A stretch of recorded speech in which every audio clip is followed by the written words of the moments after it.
পারবে বিজয়ী হতে, নাকি বিচ্ছুর বল আটকিয়ে দিবে? বিচ্ছু কিন্তু বল আটকিয়ে দিয়ে হাফ লিটার সয়াবিন তেলের বোতল দিয়ে খেলে আমাদের এই আপু জিতেছে একসাথে অনেকগুলো পুরস্কার। লাল বালতিতে সুন্দর করে পুরস্কার সাজিয়ে দেওয়া হচ্ছে। 2 হাত ভর্তি পুরস্কার নিয়ে আপু টোকেনের মধ্যেই কিন্তু রয়েছে পুরস্কার সবার। আমাদের এই প্রতিযোগীও মনোযোগ দিয়ে খেলে জিতেছে একসাথে অনেকগুলো পুরস্কার। লাল বালতিতে সুন্দর করে পুরস্কার সাজিয়ে দেওয়া হচ্ছে।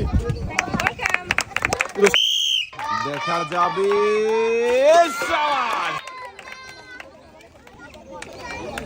আমাদের এই প্রতিযোগীও কিন্তু একসাথে অনেকগুলো পুরস্কার জিতেছে। প্রতিযোগী 2 হাতে সুন্দর করে পুরস্কার সাজিয়ে দেওয়া হচ্ছে। 2 হাত ভর্তি পুরস্কার। আমাদের এই আপু কি করবে, পারবে কি বিজয়ী হতে? চলে গেছে মিস। আপনার জন্য রয়েছে সান্ত্বনা পুরস্কার। বল আটকে যাবে, দেখা যাবে মিস। সাথে রয়েছে আরো হাফ লিটার সয়াবিন তেলের বোতল। চাচি সামনের দিকে চলে যাবেন।